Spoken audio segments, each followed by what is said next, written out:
बिस्मिल्लाहिर्रहमानिर्रहीम, अस्सलाम वालेकुम। मैं हूं सोहेब मरगूब और आप देख रहे हैं दारा नज़रिया पाकिस्तान का official YouTube channel my Pakistan. आज हम बात करेंगे बांग्लादेश के इलेक्शंस पर जो हसीना वाजिद के 15 साल आमरीत के बाद पहली मरतबा आज़ाद माहौल में मुनक़िद हुए हैं। ये पहला मौका है कि पूरे अपना बांग्लादेश में सबको पूरी आज़ादी के साथ वोट डालने का हक़ दिया गया है। ये वहाँ की तमाम जमातों ने तस्लीम किया है। जमात इस्लामी अगरचे अपनी तवक्को से कम 68 सीटें जीत सकी है। NCP पार्टी जो नौजवानों की थी, जिन्होंने मतलब इनकलाब वहाँ पे लाए थे, जिन्होंने बांग्लादेश में 15 साल आमरीत को ख़त्म करने में कलीदी किरदार अदा किया था, उस पार्टी को 6 नशस्तें मिली हैं। लेकिन उसने भी अपनी जो एक शिकस्त है, या दूसरे लफ्ज़ों में अगर कहीं गिलास भरा हुआ है, आधा भरा हुआ है, तो 6 नशस्तें कामयाबी के साथ जीत ली हैं। और नाहिद इस्लाम जो उसके बानी थे इनकलाब के, वो भी कामयाब हो गए।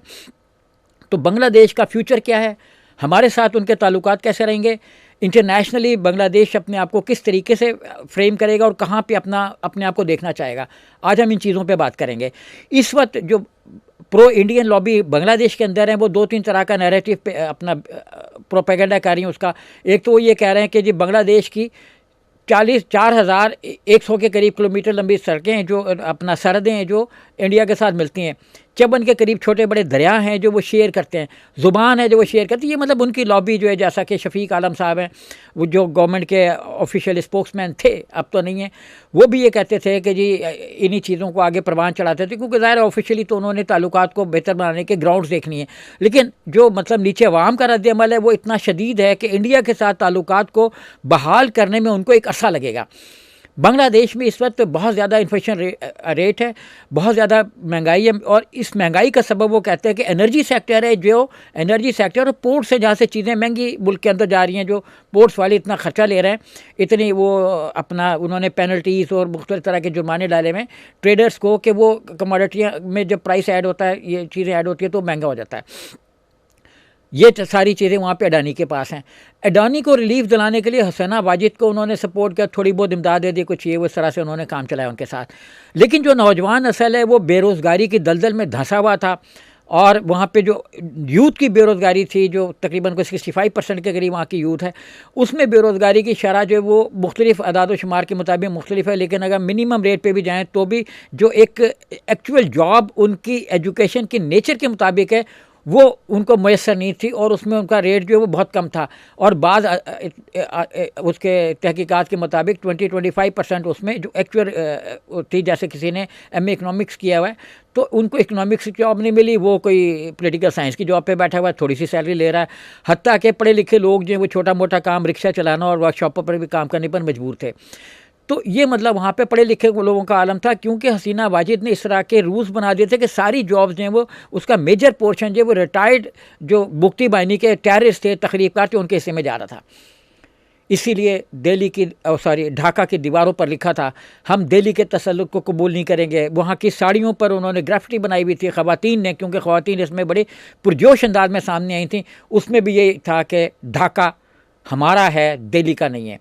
तो ये जो इलेक्शन है, ये ढाका के लिए हुए हैं, ढाका के अवाम के लिए हैं, ढाका के अवाम ने इसमें हिस्सा लिया है। और इंडिया आउट है, जो मतलब हसीना वाजिद एक वहाँ पे के क्रिमिनल हैं, जिसको कोर्ट्स वहाँ पे डिक्लेयर कर चुके हैं, उनको सज़ाएँ हो चुकी हैं, वो वहाँ पे रिपोर्ट हुई हैं। तो ये बहुत बड़ा मेजर एक सेटबैक होगा ताल्लुकात को बेहतर बनाने में। और ये मेरा नहीं ख्याल कि इंडिया जो है वो हसीना वाजिद को देगा। वो एक तरफ उनके इक़दामात की दबे दबे लफ्ज़ों में कुछ लोग मज़म्मत करते हैं, लेकिन वो खड़े होने के साथ हैं। तो जहाँ 4100 किलोमीटर की सरहद मिलती है, जहाँ मतलब 54 दरिया बांटते हैं, जहाँ ज़ुबान एक जैसी वो कहते हैं, मानते तो नहीं हैं वहाँ पे, तो सारी चीज़ें वो इसी तरीके से चला रहे हैं कि अपना वहाँ पे उनको फारिग करें ज़ुबानों को भी। तो अब मैं इस पर थोड़ा सा बहस करता हूँ कि वहाँ पे इश्यूज़ क्या आएंगे। सबसे पहला इशू आएगा दरिया के पानी की तकसीम का। दरिया गंगा का जो मायदा वो के गुजराल ने साइन किया था हसीना वाजिद के साथ, और हसीना वाजिद ने इंडिया को रिलीफ दे दिया था, और इंडिया को ज़्यादा पानी दे दिया था। 30 साल का मायदा था। अब इंडिया चाह रहा है कि ये मायदा जो है वो कुछ 7 से 10 साल या 15 साल का हो, वो इसकी दौरानिए को कम करना चाह रहे हैं। लेकिन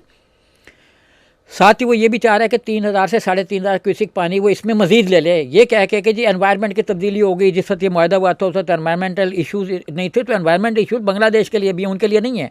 और इस पर जो मतलब उनकी दोनों पार्टियों के जो विनर्स हैं इस वक्त, जमात इस्लामी की 68 सीटें, और जो मतलब तारिक रहमान साहब हैं, खालिदा ज़िया के बेटे, उनकी 210 के करीब सीटें। तो इन दोनों का जो ख्याल है वो यही है, इनके मैनिफेस्टो में भी है कि दरिया हमारे हैं, पानी दरिया गंगा वो क्लेम करते हैं कि हमारा पानी पे इसका हक है, इसके पानी पे हमारा हक है। और दरिया के तकसीम के लिए जो फराक्का बराज जो जंक्शन सिस्टम बनाया गया था वो बंगाल में है, इंडियन बंगाल में है।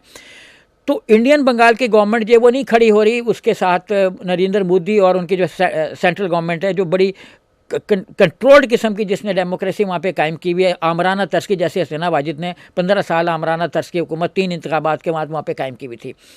तो ये जो मतलब तारिक रहमान अब वहाँ पे प्राइम मिनिस्टर बन चुके होंगे, जब तक आप देखेंगे, या एक दिन में 2 दिन में बनने वाले हैं, इतवार को शायद वो उनकी गवर्नमेंट फॉर्म होगी और हल्फ लेंगे। तो वो 17 साल जला वतन रहे एक ऐसे दौर में जिनके पुष्ट पर इंडियन गवर्नमेंट का हाथ था। और वहाँ के नौजवान यही लोग जिन्होंने खालदा ज़िया के बेटे को इलेक्ट करवाया, जिन्होंने जमात इस्लामी को 68 सीटों पे कामयाब करवाया, वो यही कहते हैं कि ये जो आमरीत थी उसको मजबूत, मुस्तहकम और देरपा बनाने में की रोल इंडिया का है, और हमारे असल एनिमी अवाम के नज़दीक इंडिया है। और जो गवर्नमेंट से वहाँ पे वो कहते हैं हमारी इंडियन अवाम के साथ, और ख़ुद वहाँ के जो अवाम है वो कहते हैं हमें इंडियन अवाम के साथ कोई तसादुम नहीं है, वो तो हमारे दोस्त हैं, हम उनके साथ रह रहे हैं, बांग्लादेश में भी इकट्ठे रह रहे हैं, इंडिया में भी इकट्ठे रहने की कोशिश करेंगे अगर भारतीय जनता पार्टी उनको इकट्ठा रहने दे। तो ये एक तो इस पे उनका तसादुम होगा पानी की तकसीम पे, जिस पे उन्होंने बातचीत करने के लिए पिछले दिनों जब ये खालदा ज़िया की नमाज जनाजा थी उससे पहले उन्होंने सुब्रमण्यम जो उनके जयशंकर अपना सुब्रमण्यम जयशंकर ने मिनिस्टर फॉरेन एक्सटर्नल अफेयर्स ने मुलाकात की, वहाँ की जो पार्टी लीडरशिप है उनके साथ। तारिक के साथ तो उनकी मुलाकात नहीं हो सकी जो प्राइम मिनिस्टर बनने वाले हैं, लेकिन इसी सतह पे हुई, लेकिन बर्फ़ नहीं पिघलेगी, क्योंकि पूरा का पूरा यूथ जो है वो जब तक बड़े मेजर उनके साथ अपना नहीं होंगे कॉन्ट्रैक्ट, उस तक वो चीज़ आगे नहीं चलेगी। और जितने भी वहाँ के उनके साथ मुआहदे हुए थे पानी की तकसीम के समेत, इसको बांग्लादेश ये समझ रहा है कि ये उनके मुफाद में नहीं थे, और वहाँ का यूथ भी ये कह रहा है कि ये उनके मुफाद में नहीं थे। तो जनवरी 2026 से इंडिया के साथ बांग्लादेश के मुज़ाकरात शुरू हैं, लेकिन मुमकिन जो इसमें पेशरफ्त है वो बांग्लादेश के हक़ में होगी तो होगी। अब भी इंडिया जो वो पानी रोकने की कोशिश तो कर रहा है, वो ये कहता है कि मुआहदा मनसूख हो गया, मैं पानी रोक सकता हूँ, और मुझे एक बड़ा जिसको कहते हैं ना लचकदार मुआहदा चाहिए कि मैं तो ये चाहूँ तो 10 साल की मुद्दत कर लूँ, चाहूँ तो 15 साल की मुद्दत कर लूँ, चाहूँ तो पानी जितना मर्जी ले लूँ, पानी पीना चाह रहा है बांग्लादेश का। तो बहरहाल इस पे वो कहते हैं कि जी जो ग्लोबल उस वक्त इश्यूज़ थे वो हमारे फ्रेम में नहीं थे मीटिंग के, अब हैं, लेकिन यही फ्रेम बांग्लादेश के साथ भी, तो मेरा नहीं ख्याल कि बांग्लादेश के साथ उनका ये मुआहदा कामयाब होगा। इसमें अभी उनको कुछ ना कुछ सरेंडर करना पड़ेगा, क्योंकि बांग्लादेश की जियोपॉलिटिकल सिचुएशन ऐसी हो गई है जो पहले नहीं थी। पहले हसीना वाजिद ने पूरी गोद में डाला हुआ था बांग्लादेश को, सेटेलाइट बनाया हुआ था इंडिया का, एक आज़ादी नहीं थी वहाँ पे। यही जनरेशन जी और नहीं, और जनरेशन जी के अलावा जो एक अपना सोबर सोच रखने वाले, सोबर से मतलब जो बड़ी उम्र के लोग हैं, वो भी ये समझते हैं कि इंडिया के हम सेटेलाइट बने हुए थे, और इंडिया ने हमें बड़ा टफ टाइम दिया हुआ था। कुछ चीज़ें हसीना वाजिद की सपोर्ट की हुई थी, क्योंकि शेख मुजीब वहीं से उठ के तो इधर आए थे। तो अब इस पर, और साथ ही उन्होंने ये भी कहा कि हम तीस्ता रिवर जो है उस पर भी एक बड़ा मुआहदा करेंगे, और इसका मकसद जो है वो हम पानी को हम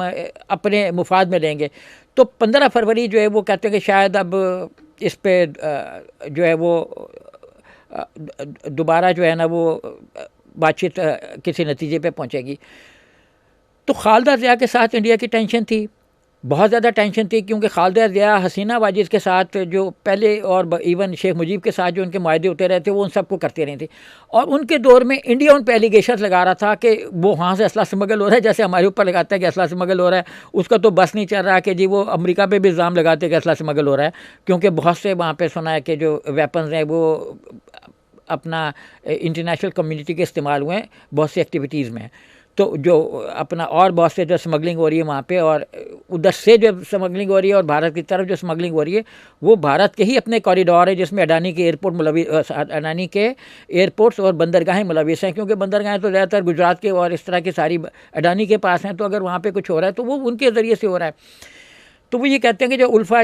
उनकी एक ऑर्गेनाइजेशन है United liberation front of Assam, तो ये कहते हैं कि उल्फा के जो अस्करियत पसंद है या जो भी वहाँ पे इस रेडिकल इंडियन जो गवर्नमेंट है उसके ख़िलाफ़ हैं, वो समझते हैं कि उसकी वो मदद कर रहे हैं, और उसका जो एक चीफ़ है वो कहते हैं कि जी ढाका में मौजूद है, जैसे इल्ज़ामात उनके चल रहे होते हैं।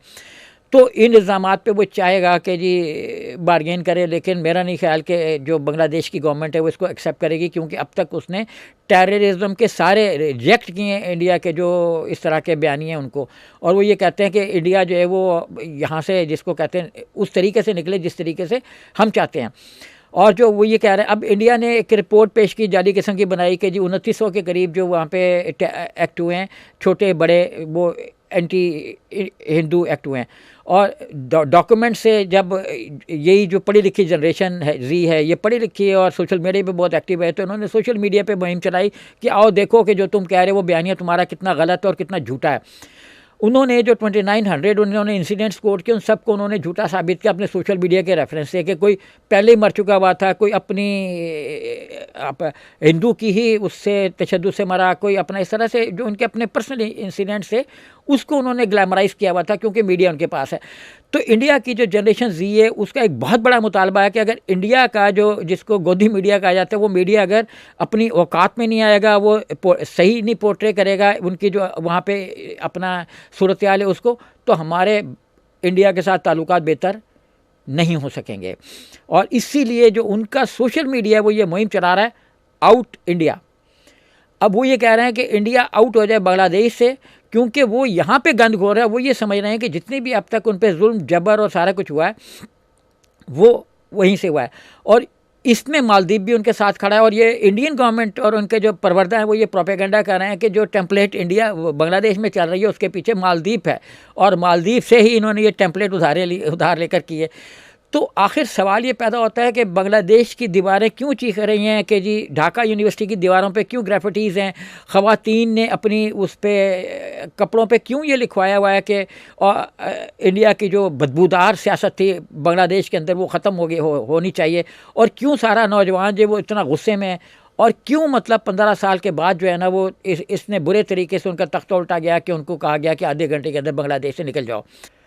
तो इसकी वजह यह है कि वहाँ का नौजवान, जैसे मैंने पहले अर्ज़ किया, वो मुस्तकिल तौर पर यानी उसकी एक बड़ी पुख्ता सोच है कि 2014 के इंतखाबात आमराना थे, इसके बाद भी इंतखाबात जो हुए वो भी आमराना थे, और इवन जो शेख मुजीब की गवर्नमेंट थी वो भी इस लिहाज से आमराना थी कि उसने बहुत ज़्यादा रास्ता दे दिया था इंडिया को। तो वो ये समझ रहे हैं कि 1970 के बाद से जो कुछ बांग्लादेश में हो रहा है, नई नस्ल जो है उसको बिल्कुल गलत समझती है कि जी शेख मुजीब की पॉलिसियाँ बिल्कुल गलत थी। इसलिए इनकलाब आने के फ़ौरन बाद सबसे पहले सबसे ज़्यादा जो बुत और मुजस्मे गिराए गए थे वो शेख मुजीब के ही गिराए गए थे, और हुसैन बाजिद को आधे घंटे के नोटिस में वहाँ से भारतीय एप्स जो भी तैयारे थे उनके एक सार में फ़रार होना पड़ गया था बांग्लादेश से। तो बांग्लादेश ये समझ रहा है कि उनके मुआशी ज़वाल का, और इससे जो मैंने अर्ज़ किया कि वहाँ पे मैक्सिमम इन्फ्लेशन रेट है, उसका ज़िम्मेदार वो उनकी महंगी बिजली को और पोर्ट से सामान की नकलो हरकत और महंगे टैरिफ को समझते हैं। तो अब इसी तरफ जो उनके अविनाश पालीवाल हैं वो ये कहते हैं कि बांग्लादेश के अंदर जो भारत की मुखालफत है वो बहुत ज़्यादा गहरी हो चुकी है और इसको ख़त्म होने में बड़ा टाइम लगेगा। लंदन की वो SOS यूनिवर्सिटी में इंटरनेशनल पॉलिटिक्स के हेड हैं, वो इस चीज़ को ये समझ रहे हैं कि भारत ने जो कुछ एक